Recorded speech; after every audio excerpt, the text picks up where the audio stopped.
Good morning, class. Today we're going to discuss how to balance chemical equations by using a set of steps as a guide to approach these types of problems. Consider the Let's Practice problem number 2 from topic 5, the chemical equation, video B, balancing chemical equations, part 2. Before we start, let's understand how we should approach these types of problems. The sequence that we should follow is Step 1. Write the equation using chemical formulas. Step 2. Count the number of atoms on both sides and begin balancing. And Step 3. Change the coefficients in the equation by a common factor. We now have the necessary tools to balance a chemical equation. Let's get down to business. Gaseous nitrogen monoxide decomposes to produce the gases dinitrogen monoxide and nitrogen dioxide. Refer back to the sequence. The first step states that we should write the equation using chemical formulas.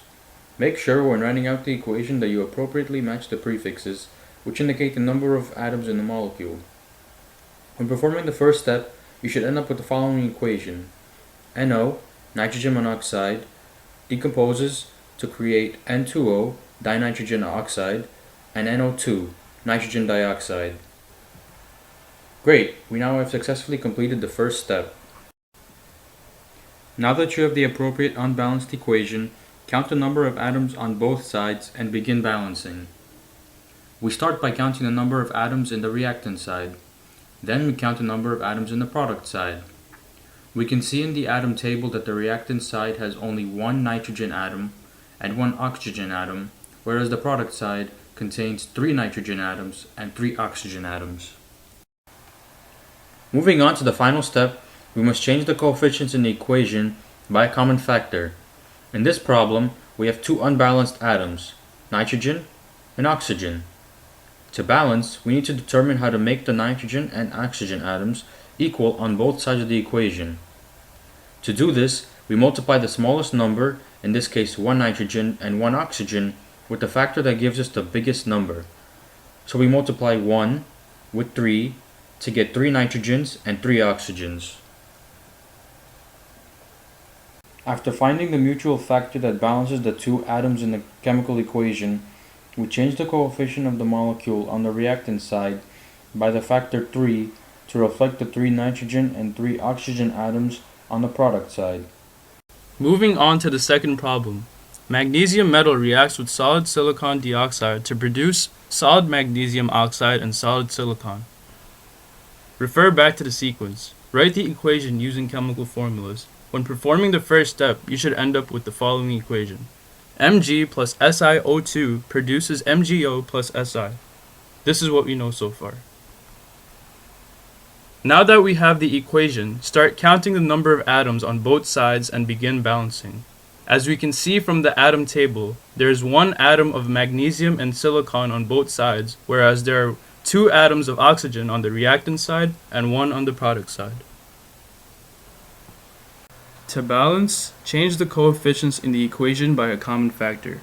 As you can see here, we multiply by the molecule containing the oxygen atom in the product side by a factor of 2 in order to balance it with the oxygen in the reactant side. Balancing the oxygens alone is not enough.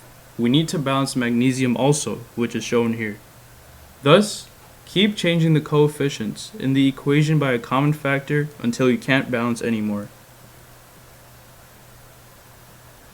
Now we just simply add in the coefficients to both the reactant and product side.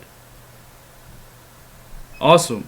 We have correctly balanced the chemical equation.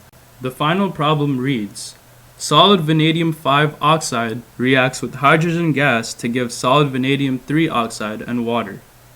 Referring back to the sequence, write the equation using chemical formulas. If you perform this step correctly, this is the equation you should end up with. Now, we need to count the number of atoms on both sides and begin balancing. The atom table below breaks down both sides by each element. But wait a minute. There are 5 oxygen atoms in 1 molecule of the reactant side, whereas there are 4 oxygen atoms from 2 different molecules in the product side. There is no single factor that can directly balance the oxygens from both sides. So now what do we do? Now comes the challenging part. We need to determine how to make it so that there are the same number of oxygen atoms on both sides, which can get a little tricky. We need to change the coefficients in the equation by a common factor. As you can see here, we multiply the water molecule, which contains 1 oxygen, by a factor of 2, so that we ultimately end up with the 5 oxygen atoms on the reactant side. We now have balanced the oxygen atoms for this chemical equation. Please notice, we do not multiply the solid vanadium-3 oxide with any factor because we would end up with a larger number of oxygen atoms than needed.